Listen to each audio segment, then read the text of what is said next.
우리가 살아온 사회는 언제나 어떤 형태로든 희생 위에 세워져 있었다. 고대의 계급 구조에서부터 근대의 산업화, 현대의 경쟁 기반 자본주의까지 시대가 바뀔 때마다 희생의 방식도 바뀌었을 뿐 그 본질은 크게 달라지지 않았다.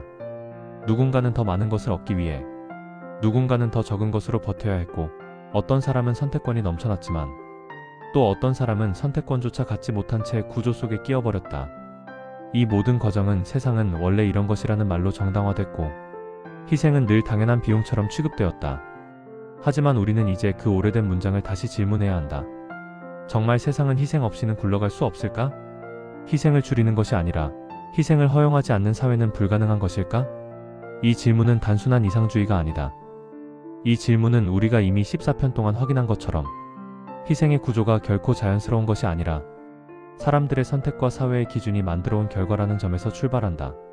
사람이 만들었다면 사람이 바꿀 수도 있다. 희생이 역사적 흐름이었다면 그 흐름을 멈추는 것도 역사적 선택이다. 그렇다면 왜 인류는 이렇게 오랫동안 다양한 희생 구조를 유지해 왔을까? 그 이유는 크게 세 가지로 나눌 수 있다. 첫째는 두려움 때문이다. 사람들은 늘 붕괴를 두려워한다. 지금 작동하고 있는 시스템이 불완전하다는 걸 알면서도 그 시스템을 버렸을 때 어떤 혼란이 올지 예측할 수 없기 때문에 기존 구조를 유지하려 한다. 두려움은 변화보다 안정을 선택하게 만들고, 그 안정은 결국 누군가의 희생을 전제로 유지된다. 둘째는 편리함이다. 희생이 있는 구조는 관리하기 쉽고 예측하기 쉽고 사회 운영이 단순해진다. 누군가는 중심에 서고 누군가는 주변부로 밀려나며 그 위계는 세상을 정리하는 편한 도구처럼 작동한다. 그러나 이 편리함은 인간의 존엄을 가장 먼저 희생시키는 방식이다. 셋째는 익숙함이다. 사람들은 익숙한 것을 답이라고 믿는다.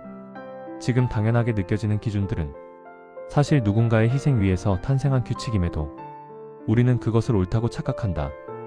익숙함은 질문을 멈추게 하고, 질문이 멈추면 구조는 굳어진다. 하지만 우리는 이제 이 오래된 세 가지 기둥을 다시 바라봐야 한다. 두려움이 아니라 용기, 편리함이 아니라 존엄, 익숙함이 아니라 성찰을 기반으로 한 사회는 분명히 가능하다.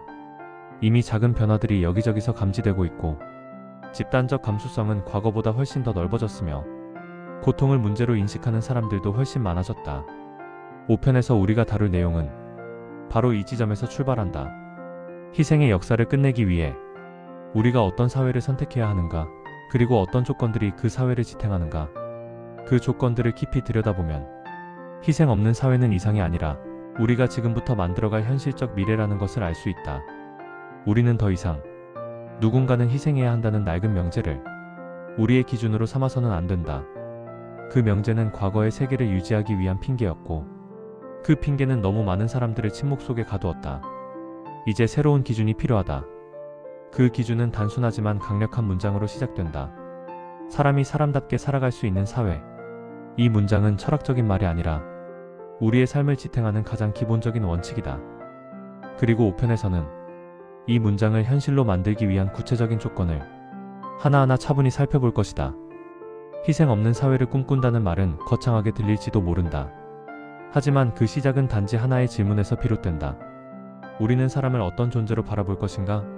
희생이 만들어지는 순간들을 깊게 들여다보면 그것이 절대 필연적인 현상이 아니라 잘못 배치된 가치의 결과라는 사실을 금방 알게 된다.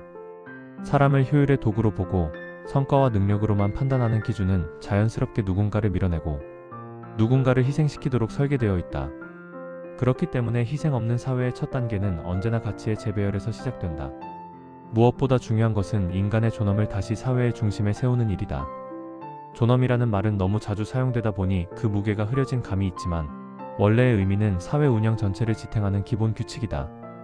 어떤 사람의 능력이 부족하든 어떤 상황에 처해 있든 그 존재 자체가 존중받아야 한다는 가장 기초적인 선언.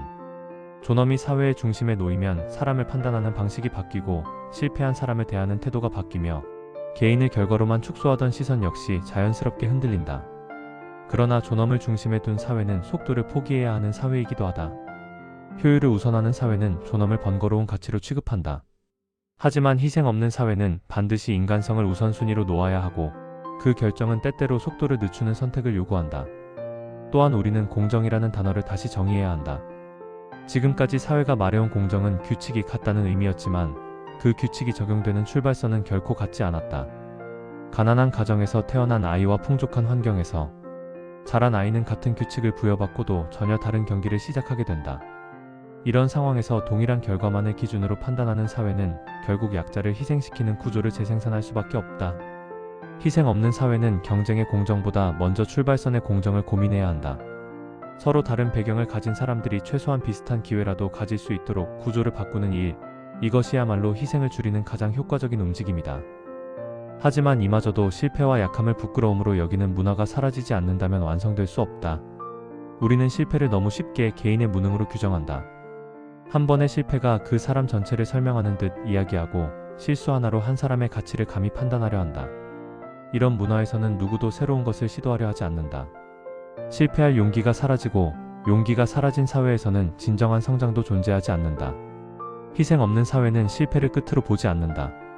실패는 그저 한 사람의 경험이고 다시 시도할 수 있는 발판이며 누구든 다시 시작할 수 있는 과정이라는 인식이 필요하다. 이런 문화가 자리 잡으면 고통이 조롱되지 않고 조롱되지 않는 사회에서는 희생을 정당화하기가 훨씬 어려워진다. 이 세 가지 요소는 서로 다른 듯 보이지만 결국 하나의 지점을 가리킨다. 바로 사람이 도구가 아니라 목적이라는 사실이다. 이 단순한 진실이 사회의 기준으로 자리 잡는 순간 희생의 구조는 더 이상 자연스러운 흐름으로 유지되지 못한다. 그 구조는 질문을 받게 되고 의심을 받게 되고 마침내 재구성된다. 희생 없는 사회는 그렇게 점점 현실이 된다. 그리고 중요한 것은 이 변화는 거대한 제도의 손에서 시작되는 것이 아니라는 점이다. 이 변화는 언제나 사람에게서 시작된다.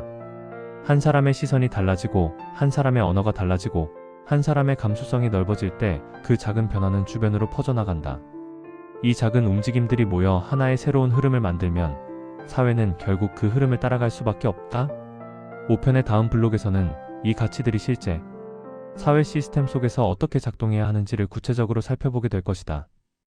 희생 없는 사회는 이상적인 미래가 아니라 충분히 설계 가능한 현실이다. 우리가 어떤 기준을 선택하느냐에 따라 그 미래는 지금 여기에서부터 시작된다.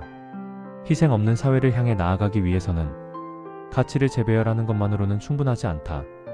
그 가치를 실제로 작동시키는 구조적 장치와 그 장치를 움직이는 인간적 기반, 그리고 이를 유지하는 공동체적 감수성이 함께 존재해야 한다. 5편 1, 3은 바로 이 부분을 탐구하는 과정이다. 우리는 종종 사회가 바뀌어야 한다고 말하지만 사실 그 말 속에는 중요한 질문 하나가 빠져 있다. 어떤 방식으로 바뀌어야 하는가? 변화의 방향이 모호하면 그 변화는 금방 휘발되고 만다. 그래서 우리는 희생 없는 사회가 작동하기 위해 어떤 시스템이 필요하며 그 시스템이 인간의 어떤 감정과 태도를 기반으로 해야 하는지 좀 더 깊이 들여다볼 필요가 있다. 희생 없는 사회의 첫 번째 시스템적 조건은 투명한 구조다. 희생이 발생하는 사회를 보면 대부분 문제의 핵심은 구조가 아니라 구조의 비가시성이다.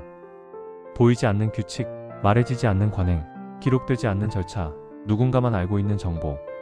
이 모든 것들이 누군가를 희생시키는 그림자를 만든다. 투명한 구조는 사람들이 자신의 위치를 파악하고 자신이 무엇을 선택할 수 있는지 알고 어떤 제약이 존재하는지 인식할 수 있도록 만든다. 이 구조에서는 약자의 실패를 개인의 탓으로 돌리기 어렵다. 왜냐하면 모두가 과정과 조건을 알고 있기 때문이다. 투명성은 책임을 명확히 하는 동시에 희생을 은폐하는 메커니즘을 무너뜨린다. 두 번째 조건은 지속 가능한 연대 시스템이다. 연대는 감정이나 선의만으로는 유지되지 않는다. 지속 가능한 형태가 되려면 사회가 연대를 구조화해야 한다. 예컨대 취약계층을 보호하는 제도, 직장에서의 공정한 평가 기준, 학교에서의 상담 지원 체계, 지역에서 사람들을 연결하는 커뮤니티 프로그램들. 이런 장치들은 사람들이 서로를 돕는 감정을 일시적 반응이 아닌 일상의 흐름으로 만들기 위한 기반이다. 연대는 언제나 구조 속에서 강화되거나 약화된다. 아무리 좋은 마음을 가진 사람이 많아도 구조가 연대를 허용하지 않으면 그 마음은 쉽게 소진된다. 반대로 구조가 연대를 돕고 확장시킨다면 희생을 만들어내던 차별적 흐름은 자연스럽게 약해진다. 따라서 희생 없는 사회는 연대를 단순한 운동이 아니라 경험, 정책, 법, 교육의 형태로 구조화하는 사회다. 세 번째 조건은 공동체적 책임의식이다. 개인의 책임의식은 이미 이전 블록에서 충분히 다뤘지만 희생 없는 사회에서는 개인을 넘어 공동체 전체가 책임을 공유하는 방식이 필요하다. 우리가 누군가의 고통을 타인의 일로 치부하는 순간 희생은 더 깊은 곳에서 고착된다. 공동체적 책임이란 이 사회에 있는 모든 고통은 어느 정도는 우리 모두의 책임이다. 라는 태도에서 시작된다. 이 책임의식은 시민들이 서로를 감시하는 의미가 아니라 서로를 지지하는 기반으로 작동한다. 고통을 외면하지 않는 문화, 약자의 목소리를 듣는 태도, 문제를 발견했을 때 왜? 라고 묻는 습관. 이 모든 것들이 공동체적 책임의 형태다. 이런 책임의식이 공동체에 자리 잡을 때 희생은 사회의 예상 가능한 과정이 아니라 반드시 제거해야 할 오류가 된다. 네 번째 조건은 감정의 교육이다. 희생 없는 사회는 지적 교육만으로는 절대 만들어지지 않는다. 사람들은 때로는 지식보다 감정에서 더 큰 선택을 하고 논리보다 공감에서 더 큰 행동을 시작한다. 따라서 사회는 감정의 지도, 즉 타인의 고통을 이해하는 능력, 다른 사람의 배경을 상상하는 능력, 관계를 존중하는 태도를 가르쳐야 한다. 감정의 교육이 이루어지지 않은 사회는 아무리 제도가 좋아도 희생을 반복한다. 왜냐하면 제도는 표면을 바꾸지만 감정은 관계를 바꾸기 때문이다. 관계가 바뀌어야 희생은 진짜로 줄어든다. 다섯 번째 조건은 포용적 성장 모델이다. 이 모델은 사회가 발전할 때 그 발전이 특정 집단만을 위한 것이 아니라 가능한 많은 사람에게 기회와 안전을 제공해야 한다는 원칙이다. 즉 누군가의 성공이 다른 누군가의 고통 위에 세워지지 않는 구조. 이 구조를 만들기 위해서는 정책, 기업 문화, 지역 공동체, 학교 등 모든 레벨에서 포용성을 기준에 넣어야 한다. 포용적 성장은 속도가 느릴 수 있지만 그 속도는 오히려 안전을 보장한다. 빠른 성장은 언제나 누군가를 바쁘게 만들고 바쁜 사회는 희생을 잘 알아보지 못한다. 하지만 포용적 성장은 사람들이 서로의 걸음을 확인하며 함께 갈 수 있는 속도를 선택한다. 이 다섯 가지 조건은 희생 없는 사회를 위한 설계도이다. 이 설계도는 우리가 살아온 방식과는 다소 다를 수 있지만 결코 비현실적인 이야기가 아니다. 이미 많은 지역에서 이런 조건들을 실험하고 있고 그 실험은 실제로 효과를 내고 있다. 문제는 사회 전체가 이 방향을 하나의 기준으로 선택할 수 있는가이다. 희생 없는 사회는 기술이 만들어주지 않는다. 경제가 알아서 해결하지도 않는다. 오직 인간의 선택, 관계의 재구성, 감정의 회복, 가치의 재배열을 통해서만 가능한 미래다. 그리고 우리는 지금 그 변화를 시작할 수 있는 시대에 살고 있다. 우리가 이 시리즈의 모든 여정을 따라오며 확인한 것은 단 하나의 사실이었다. 희생은 결코 세상의 기본값이 아니며 더욱이 자연스럽거나 불가피한 현상도 아니었다. 희생은 언제나 구조적 선택이었고 그 구조는 우리가 오랫동안 정상이라고 받아들여온 수많은 기준들이 만들어낸 결과였다. 따라서 희생 없는 사회란 단순히 더 나은 제도를 가지는 사회가 아니라 완전히 다른 기준으로 사람을 바라보는 사회다. 희생이 반복되는 사회는 사람을 하나의 기능으로만 정의한다. 성과를 내면 좋은 사람, 실패하면 가치 없는 사람, 좋은 배경을 가지고 태어나면 유능한 사람, 그렇지 않으면 부족한 사람. 이런 단순한 분류의 언어는 사람을 깊이 들여다보는 시선을 사라지게 만들고 결국 누군가의 고통을 너무 쉽게 당연한 결과로 오해하게 만든다. 하지만 사람이란 그런 단순한 존재가 아니다. 사람은 자기만의 역사를 가지고 있고 말해지지 않은 시간들을 품고 있으며 환경과 조건과 관계 속에서 수없이 변하고 성장하는 존재다. 따라서 희생 없는 사회를 만들기 위해 가장 먼저 바꿔야 하는 것은 사람을 바라보는 방식이다. 희생은 언제나 이 정도는 괜찮겠지라는 말에서 시작된다. 그러나 그 괜찮다는 말은 대체 누구에게 기준이 맞춰져 있었는가? 정치적 다수에게 맞춰진 기준? 경제적으로 여유 있는 사람에게 맞춰진 기준? 혹은 힘이 있는 사람이 편한 기준? 그렇기에 희생 없는 사회는 기준을 다시 묻는 사회다. 우리가 지금 쓰는 기준은 누구를 위한 기준인가? 이 질문을 끊임없이 던지는 사회. 이 질문 앞에서 결코 침묵하지 않는 사회. 이런 사회만이 희생을 줄이는 것에서 멈추지 않고 희생 자체를 구조적으로 제거해낸다. 희생 이후의 사회를 설계하기 위해 우리가 선택해야 하는 또 하나의 요소는 속도의 전환이다. 지금의 사회는 너무 빠르다. 모든 판단이 즉각적이고 모든 평가가 실시간으로 이뤄지며 기다림은 뒤처짐을 의미한다. 이런 사회에서는 사람의 깊이를 들여다볼 수 없다. 사람의 과정을 인정할 여유도 없다. 그래서 고통이 보이지 않게 되고 보이지 않는 고통은 없다고 간주된다. 희생 없는 사회는 속도를 늦추어야 한다. 사람을 이해하고 상황을 보고 조건을 파악하고 과정을 인정하는 속도. 이 속도가 회복될 때 비로소 사람은 다시 사람으로 보이기 시작한다. 그리고 사람을 사람으로 볼 때 희생은 사라진다. 또한 희생 이후의 사회는 관계의 회복을 중심에 둔다. 많은 희생은 관계가 끊긴 자리에서 일어난다. 서로를 모르는 사람들, 서로에게 무관심한 공동체, 서로의 배경과 맥락을 이해하지 못하는 집단. 사람들이 서로를 모를 때 고통은 가볍게 소비되고 상처는 개인의 문제로 치부된다. 관계가 회복되면 희생이 사라지는 이유는 단순하다. 관계는 사람을 대체 가능한 존재가 아니라 대체 불가능한 존재로 만든다. 누군가를 알고 이해하고 기억한다는 것은 그 사람을 희생시키는 구조가 움직일 때 괜찮다고 말하기 어렵게 만든다. 희생 이후의 사회는 서로를 다시 연결하는 사회다. 다른 사람의 고통을 타인의 일로 취급하지 않는 사회, 누군가의 실패를 즉각 판단으로 재단하지 않는 사회, 남의 입장을 단순화하지 않는 사회. 이런 사회에서는 희생이 작동할 공간이 점점 줄어든다. 그리고 마지막으로 희생 없는 사회는 자기 성찰을 멈추지 않는 사회다. 성찰은 반성이나 후회의 감정이 아니라 끊임없이 자신을 질문하는 태도다. 내가 쓰는 언어는 누구에게 상처가 될 수 있는가? 내가 편하게 생각하는 기준은 누구에게 불리한 기준인가? 내가 넘어간 장면은 혹시 누군가에게는 두 번 다시 일어나면 안 되는 장면이었는가? 이 질문들을 통해 우리는 각자의 자리에서 희생을 만들어내는 작은 습관들을 발견하게 된다. 그리고 그 습관들을 고쳐나갈 때 사회는 아주 천천히 그러나 분명한 방향으로 움직인다. 희생의 역사를 끝내기 위한 변화는 거창하지 않다. 모든 변화는 작은 결심에서 시작된다.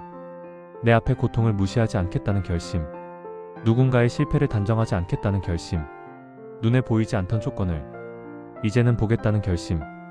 이 결심들이 모이면 세상은 조금씩 다른 방향으로 움직인다. 그 방향은 사람을 중심에 두고 관계와 존엄을 기준으로 삼는 완전히 새로운 흐름이다. 우리는 지금 그 흐름의 초입에 서 있을 뿐이다. 하지만 시작은 이미 충분하다. 왜냐하면 세상의 모든 변화는 언제나 이렇게 시작되었기 때문이다. 한 사람의 질문, 한 사람의 용기, 한 사람의 연대. 그리고 결국 이 모든 흐름을 하나로 모아주는 문장은 단 하나다. 나의 행복은 누군가의 행복을 빼앗으면서 만들어져서는 안 된다. 이 문장이 삶의 기준이 되는 순간 우리는 비로소 희생 이후의 사회를 향해 첫 걸음을 내딛게 된다.